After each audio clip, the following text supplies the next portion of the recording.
I never told my son about my $40,000 monthly salary, even though he always saw me living a simple life. One day, he invited me to dinner with his wife's parents, who were visiting from abroad. I decided to see how they would treat someone they believed was poor, so I chose to present myself as a broke and naive mother. But the moment I walked into that restaurant, everything shifted. What happened that night deeply unsettled my daughter-in-law and her family in ways they never expected. And frankly, they had it coming. Let me explain how it all began. Let me tell you who I really am. My son Marcus, now 35 years old, never knew the truth about his mother. To him, I was simply a woman who left early for work, came home tired, cooked whatever was available, just another employee, maybe a secretary, ordinary and unremarkable, and I never corrected him.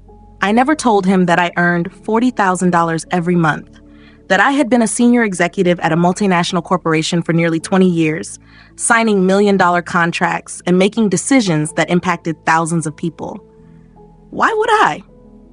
Money was never something I felt the need to display like a trophy. I was raised in a time when dignity came from within, when silence held more value than empty words. So I protected my truth. I lived in the same modest apartment for years. I used the same leather handbag until it wore out. I bought clothes from discount stores, cooked at home, saved consistently, invested wisely, and built wealth quietly. Because real power doesn't announce itself, it observes. And I was observing closely when Marcus called me that Tuesday afternoon. His voice sounded uneasy, like when he was younger and had done something wrong. "Mom, I need to ask you a favor. Simone's parents are visiting from overseas. It's their first time here. They want to meet you. We're having dinner on Saturday at a restaurant. Please come." There was something in his tone that made me uncomfortable. It wasn't the voice of a son warmly inviting his mother. It was the voice of someone hoping not to be embarrassed, someone asking me to fit in and make a good impression. "Do they know anything about me?" I asked calmly. There was a pause. Then he said, "I told them you work in an office, that you live alone, that you're simple, that you don't have much." There it was, the word simple, as if my entire life could be reduced to that one small label, as if I were something to be explained or excused. I took a slow breath. "All right, Marcus, I'll be there." After the call, I looked around my living room. Old but comfortable furniture, plain walls, a small TV, nothing impressive. And in that moment, I made a decision. If my son believed I was a poor woman, and if his wife's parents were ready to judge, then I would give them exactly what they expected. I would appear broke, naive, and struggling. I wanted to see how they treated someone they thought had nothing. I suspected something about Simone and her family, that they measured people by their financial status. And my instincts are rarely wrong. Saturday arrived. I dressed in the least flattering outfit I owned. A wrinkled, this shapeless gray dress, worn-out shoes, no jewelry, not even a watch. I carried a faded canvas bag and tied my hair back in a messy ponytail. Looking in the mirror, I appeared like a woman worn down by life. Forgettable. Exactly what I needed. I took a taxi to the address, a high-end restaurant in an exclusive part of the city, the kind where menus don't list prices. As we drove, I felt a mix of anticipation and quiet disappointment. Part of me hoped I was wrong about them, but experience told me otherwise. When I arrived, the restaurant was elegant. Soft lighting, a doorman in white gloves, well-dressed guests. I stepped inside and saw them immediately. Marcus stood by a long table, dressed sharply but visibly tense. Simone stood beside him, perfectly styled, though her expression seemed uneasy. At the table sat her parents, Veronica and Franklin, composed and polished like figures from a luxury magazine. I approached slowly. Marcus saw me first, and his expression shifted. "Mom, you came," he said, clearly uncomfortable. "Of course," I replied with a modest smile. Simone greeted me briefly, her tone polite but distant. Then she introduced me to her parents. Veronica looked me over from head to toe, her expression revealing quiet judgment. She extended her hand with a brief, cold gesture. Franklin followed in the same manner. I took the seat at the far end of the table. No one offered to assist me. No one asked if I was comfortable. The waiter brought menus written in French. I pretended not to understand. Veronica noticed immediately. "Do you need help?" she asked, smiling faintly. "Yes, please," I replied softly. She ordered on my behalf, choosing something simple, and not too expensive. The message was clear. Conversation began with small talk, then gradually shifted toward displays of wealth. Veronica spoke about their luxury hotel, expensive shopping, and investments across multiple countries. She looked at me often, expecting admiration. I simply nodded. Eventually, she asked, "And what do you do?" "I work in an office," I said quietly. "Basic tasks." She exchanged a glance with Franklin. "That's honest work," she said, though her tone suggested otherwise. As the meal continued, the comments became more pointed. Subtle remarks about my living situation, my income, my ability to support my son. Each statement carried a layer of condescension. I remained calm, listening. Then came the real intention. Veronica leaned forward and spoke with a measured tone. She explained that while they respected me, they believed Marcus and Simone needed stability. She implied that I could become a burden. Then she made her offer. They would give me a small monthly allowance, around $500 to $700, in exchange for giving the couple space. In simpler terms, they were offering to pay me to distance myself from my own son. Marcus protested, but she silenced him. I stayed quiet for a moment, then finally spoke, this time with clarity and control. "That's an interesting offer," I said. "Very generous." She smiled, confident. "But I have a question. How much exactly is this modest allowance?" She answered. "And just to be clear," I continued, "that amount is in exchange for stepping out of my son's life?" She hesitated. I nodded slowly. "I see." Then I asked about the financial help they had provided. $40,000 for the house, $15,000 for the honeymoon. She answered proudly. I listened carefully, letting every detail settle into place. The conversation had revealed everything I needed to know. "Incredible. Unbelievable," I replied. "So, you've invested about $55,000 in Marcus and Simone." Veronica smiled. "Well, when you love your children, you don't hold back," I nodded slowly. "You're right. When you love your children, you don't hold back. But let me ask you something, Veronica. All that investment, all that money, did it actually buy you anything?" Veronica blinked, confused. "What do you mean?" "Did it earn you respect?" I continued. "Did it bring you genuine love, or did it simply secure obedience?" The atmosphere shifted. Veronica stopped smiling. "Excuse me?" My tone became firmer. "You've spent the entire evening talking about money, how much things cost, how much you've spent, how much you have. But not once have you asked how I am, whether I'm happy, whether I need support. You've only calculated my value, and apparently it's $700 a month." Veronica paled. "I didn't." "Yes, you did," I interrupted.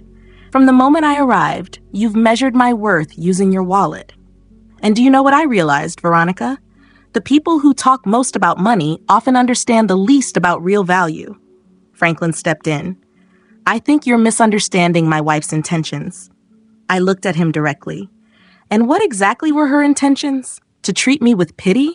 To undermine me throughout dinner? To offer me money so I would disappear?" Franklin opened his mouth but said nothing. Marcus looked uneasy. "Mom, please." I turned to him. "No, Marcus. I'm done staying silent." I placed my napkin on the table and leaned back. There was no hesitation left in my posture. I met Veronica's gaze. She held it briefly, then looked away. Something had shifted. Everyone felt it. "Veronica," I continued, "you said earlier that you admire women who struggle alone, who show strength." She nodded slowly. "Yes." "Then let me ask you, have you ever struggled alone? Have you ever worked without support? Built something entirely on your own without relying on family wealth?" She hesitated. "I have my own achievements." "Such as?" I asked calmly. "I manage our investments," she replied. "I oversee properties. I make important business decisions." I nodded. "Businesses your husband built, properties acquired together, investments funded by existing capital. Am I wrong?" Franklin responded, slightly irritated. "That's not fair. My wife works hard." "I don't doubt that," I said evenly. "But there's a difference between managing existing wealth and creating it from nothing, between maintaining an empire and building one step by step." Veronica pressed her lips together. "I don't see your point." "Let me explain," I said. 40 years ago, I was 23. I worked as a secretary in a small company, earning minimum wage. I lived in a rented room, ate the cheapest food, and had no support. Marcus looked at me surprised. I had never shared this in detail. I became pregnant. The father left. My family turned away. I had to decide whether to continue or give up. I chose to continue. I worked until the final days of my pregnancy. 2 weeks after Marcus was born, I returned to work. A neighbor cared for him while I worked 12 hours a day. I paused briefly. I didn't remain a secretary. I studied at night. I took courses. I taught myself English at the public library. I learned accounting, finance, administration, everything I needed, all while raising a child alone, paying for rent, food, medicine, clothing. Veronica's expression shifted, and over time I advanced, assistant, coordinator, manager, director. It took 20 years of consistent effort and discipline. I looked at her directly. And today, do you know how much I earn? She shook her head. $40,000 a month. The table went silent. Marcus set down his fork. Simone stared in disbelief. Franklin frowned. Veronica froze. $40,000 every month, I repeated. For nearly 20 years. That's close to $10 million in income, excluding investments, bonuses, and equity. Veronica blinked. I don't understand. You earn that much? Yes, I said calmly. I am a regional director of operations for a multinational company. I oversee 5 countries, manage large-scale budgets, and make decisions that affect thousands of employees. Marcus looked at me. Why didn't you ever tell me? Because you didn't need to know, I replied. I wanted you to value effort, not wealth, to build your own path, not depend on mine. Simone spoke softly. Then why live so simply? Because I don't need to impress anyone, I answered. True wealth doesn't need display. The more secure you are, the less you feel the need to prove it. I looked back at Veronica. That's why I came dressed this way tonight. I wanted to see how you would treat someone you believed had nothing. And now I have my answer. Veronica's expression hardened. This doesn't make sense. If you had that level of income, Marcus would know. He didn't, I said, because I chose not to show it. I invest my money. I don't display it. Franklin spoke again. Even so, your behavior tonight was inappropriate. You misunderstood us. Did I? I replied. When you called me a burden, when you offered me money to step away from my son, when you made assumptions about my life. Neither responded. I stood up. Let me be clear. Money does not buy class, education, or empathy. You may have wealth, but that doesn't guarantee character. Veronica stood as well. And you believe you have it? You deceived us. I didn't deceive you, I said calmly. I gave you the opportunity to show your values. You did the rest. Simone looked distressed. I didn't know. I understand, I said, but your parents were fully aware of their behavior. Veronica spoke sharply. You have no right. I do, I replied. Not because of money, but because I deserve basic respect. Marcus stepped forward. Mom, let's go. Not yet, I said. I turned back to Veronica. You offered me $700 a month. Let me make a counteroffer. I'll give you $1 million right now if you can prove that you've treated someone kindly without considering their financial status. She said nothing. Exactly, I continued. That's the difference between us. I built wealth. You rely on it.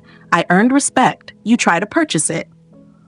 I picked up my canvas bag, took out a black corporate credit card, and placed it on the table. This will cover dinner. Consider it a gesture from someone you assumed had nothing. Veronica looked at it in silence. I don't need your money, she said. I didn't need your judgment either, I replied. Franklin raised his voice slightly. This has gone too far, has it? I said. Where was that concern earlier? He had no answer. I looked at Simone. She was visibly shaken. Simone, I said calmly, you knew how your parents treat people they consider beneath them, and you said nothing. She lowered her head. They're my parents. I understand, I replied. And Marcus is my son, but I allowed him to make his own choices. That's what real support looks like. Freedom, not control. Marcus stepped closer. Mom, I'm sorry. I made assumptions. I embraced him briefly. You don't need to apologize. I wanted you to grow independently, to care about the right values. He nodded. I thought I needed to protect you. And that's not wrong, I said. Caring for others is important. But remember, those values matter more than money ever will. Marcus hugged me tightly. I'm sorry. I'm so sorry. Veronica remained standing, stiff, watching the moment with a mix of confusion and restrained anger. This doesn't change anything, she finally said. You lied. You misled us. You came here with hidden intentions. That's bad faith. That's correct, I replied with a nod. I did pretend. I acted as something I'm not. Exactly what you all do in your own way every day. What are you implying? Franklin asked. That you hide behind wealth, jewelry, travel, and possessions, I said. But underneath, there's very little substance. No meaningful conversations, no genuine curiosity, just status and accounts. Veronica gave a short, bitter laugh. That's rich coming from someone who deceived us all evening. Perhaps, I replied calmly.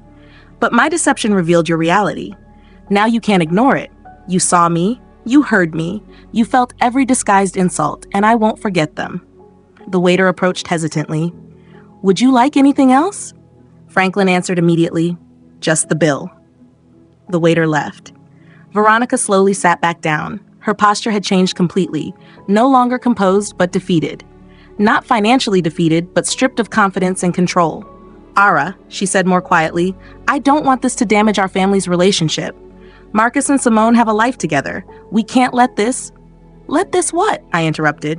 Expose your perspective? Ruin your plan? It's already done. It doesn't have to be, she insisted. We can start over. No, I said firmly, we can't. Because now I understand you, and you understand me. That cannot be undone with apologies or polite words. You treated me as insignificant because you believed you could. Franklin exhaled sharply. You arrived under false assumptions. You provoked this. Yes, I agreed. Because I needed confirmation of what I suspected, that you judge people by wealth and that you lack respect for those without it. Veronica's eyes filled slightly. We are not bad people. Maybe not, I replied, but you are not good people either. There is a difference. The waiter returned and placed the bill on the table. No one touched it. Veronica looked at the black card still in her hand, then at me. I won't use your card, she said. We will pay ourselves. Good, I replied. Then keep it as a reminder that appearances can be misleading. She placed it down. I don't need it. I don't need your approval either, I said, pushing it slightly toward her. Keep it. You may need the reminder someday. Franklin took out his wallet and selected a gold card. He placed it on the bill. The waiter took it and left. Silence filled the table. It was heavy and uncomfortable. Simone cried quietly. Marcus held my hand. Veronica stared ahead. Franklin avoided eye contact. Moments later, the waiter returned. Sir, your card has been declined. Franklin frowned. That's not possible. The waiter repeated calmly. It was declined. Do you have another method of payment? Franklin's expression tightened. This is an error. I can try again, the waiter said. Franklin handed another card. It was also declined. Veronica turned to him. What's happening? I don't know, he said sharply. Probably a bank issue, maybe a security block due to travel. I nodded lightly. That does happen. The waiter returned again. This card was also declined. Franklin stood abruptly. This is unacceptable. I'm calling the bank. He walked out of the restaurant. Veronica stayed seated, visibly embarrassed. This has never happened before. No, I said calmly. It just happened tonight. Marcus looked at the bill. Mom, No, I interrupted. You are not paying. I opened my wallet and took out another card. This one was different. Metal, transparent, and rare. I placed it on the table. Veronica's eyes widened immediately. That's a Centurion card. Yes, I replied. American Express, invitation only. High annual spending requirement, exclusive access, and premium financial limits. The waiter handled it carefully and returned within minutes. Everything is settled, he said. Would you like the receipt? No, I replied. He left. Veronica stared at the table where the card had been. I stood, picked up my bag, and looked at her. The dinner was good. Thank you for the location and for showing me exactly who you are. Veronica lifted her head, eyes red with contained emotion. This isn't over. You can't embarrass us and leave. I can, I replied, and I did. Franklin returned, visibly tense. There's a temporary issue with our accounts. It will be resolved. Of course, I said. Marcus stepped forward. Mom, let's go. All right, I said. I turned to Simone. She was still crying. Simone, I said gently, your parents are responsible for their behavior. You are responsible for yours. She nodded through tears. I'm sorry. Don't apologize repeatedly, I said. Learn from it. Understand that respect costs nothing, and judgment says more about the person giving it than the person receiving it. She sobbed quietly. Marcus comforted her. Veronica looked away. Franklin checked his phone. I walked toward the exit, then stopped. Veronica, I said. She looked up. You said you speak 4 languages. Tell me. She frowned. What does that matter? In which language did you learn kindness? She had no answer. I continued. You can speak many languages and still have nothing meaningful to say. Then I left. Outside, Marcus walked beside me. The night air was cool and clear. I felt relieved. Not victorious, just lighter, as if I had stopped carrying something unnecessary. "Mom, are you okay?" he asked. "Yes," I replied. "Better than okay." "I can't believe you never told me about your position, your income." I looked at him. "Does it change how you see me?" "No," he said quickly. "I'm proud. I just feel like I didn't know you at all. You knew what I allowed you to know. I didn't want money shaping your character or your expectations." He nodded slowly. "Now I understand." We reached a taxi. Before getting in, Marcus asked, "Why did you do all this tonight? Why not just tell them?" "Because I needed clarity," I said, "and I got it." He lowered his head. "I'm sorry for them." "You don't need to apologize for them," I replied. "But you do need to decide what kind of person and partner you want to be." He nodded. I added, "You've now seen two approaches to money and power. One uses it to control and judge. The other uses it for independence and stability. Choose carefully." He understood. I stepped into the taxi. Before it moved, Marcus asked one last question. "Will you forgive them?" I thought for a moment. "Forgiveness doesn't mean forgetting," I said, "and it doesn't mean repeating the same experience. If they change, perhaps. If not, distance is enough." He nodded. "And me?" he asked. "Do you forgive me?" I looked at him gently. "There's nothing to forgive. You were not the problem. You simply trusted the wrong environment." He smiled faintly. "You won tonight." "I didn't win," I said. "I just learned something I didn't want to learn, that some people never change." The taxi began to move. Marcus stepped back. As I watched him return toward the restaurant, I realized he was going back not to defend anyone, but to face reality. That mattered. Later, I checked my phone. A message from Simone appeared, an apology. I didn't respond. Not yet. Some lessons need time, not answers. The driver glanced at me in the mirror. "Rough night?" "Yes," I said. "But a useful one. Drunk people, people fighting, couples breaking up, families arguing. And you have that look, the look of someone who just said something they had been holding inside for years." "You're perceptive," I told him. "It's my job," he replied. "Plus, it helps pass the time. Do you want to talk about it?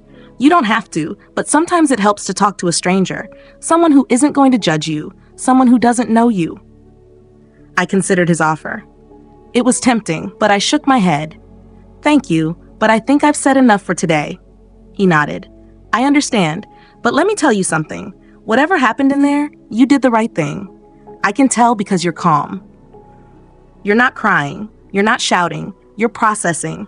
That means you spoke your truth, and truth always brings peace, even when it hurts." His words surprised me. He was an older man, maybe around 60, with gray hair and rough hands. A simple man, like someone who had lived an honest life.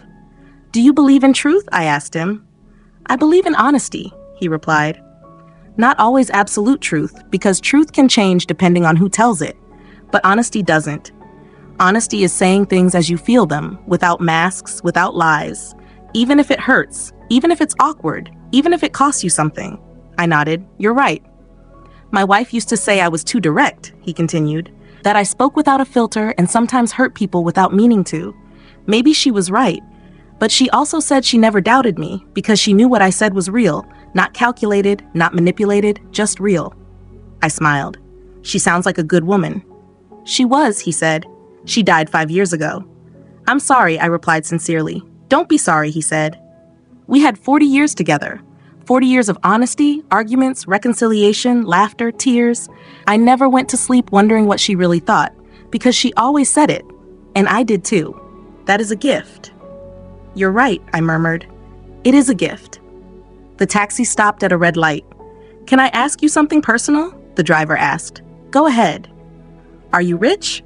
The question surprised me, not because of what he asked, but because of how directly he asked it. "Why do you ask?" "Because I picked you up from an expensive restaurant, but you dress simply. You have worn shoes and an old bag, but you talk like an executive. You move like someone important, and you paid me with crisp bills from a very old wallet." "Observant," I said. "Part of the job," he replied. "So am I rich?" "It depends on what you mean by rich," I answered. "If you mean money, yes, more than enough. If you mean happiness, then also yes. I have peace, health, a son I love, and work I care about. That makes me rich in many ways." He nodded. "I knew it. Truly rich people don't need to prove it." The light turned green and we moved forward. "And what happened in that restaurant?" he asked carefully.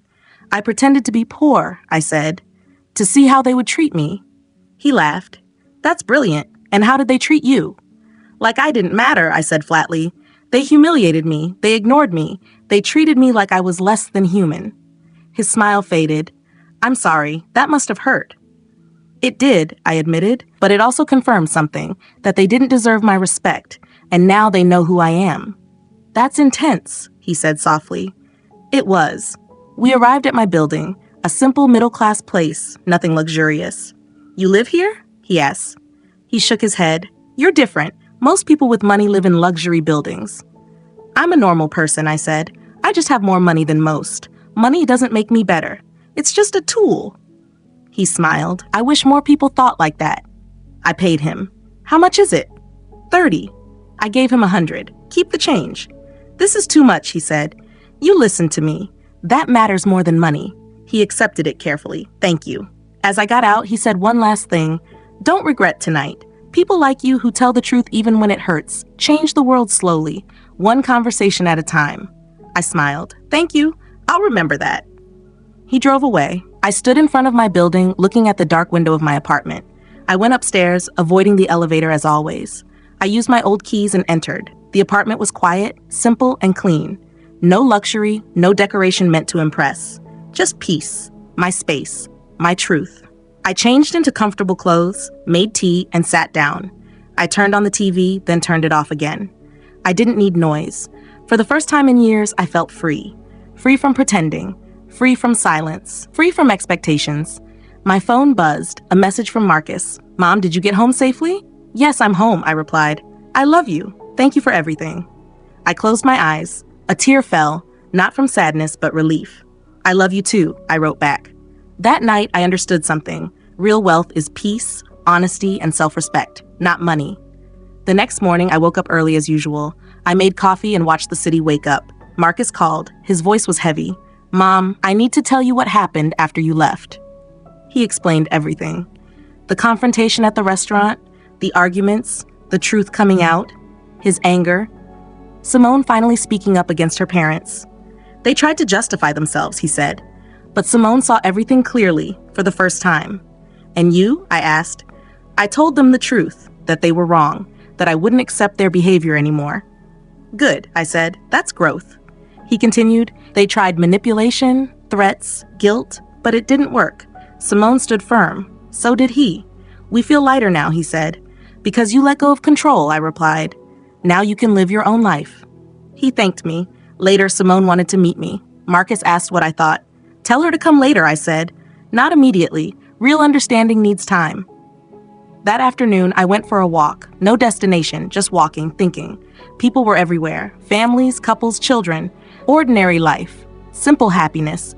I sat in a park when an elderly woman joined me. She fed pigeons and spoke calmly about life. "People spend their lives comparing themselves," she said. "But in the end, everyone ends up in the same place." Her words stayed with me. "The most miserable people," she added, "are often the richest because nothing is ever enough." She stood up and left. I sat there for a long time, thinking, and I knew I had made the right choices. Days later, Simone came to my home. She was different, simpler, calmer, real.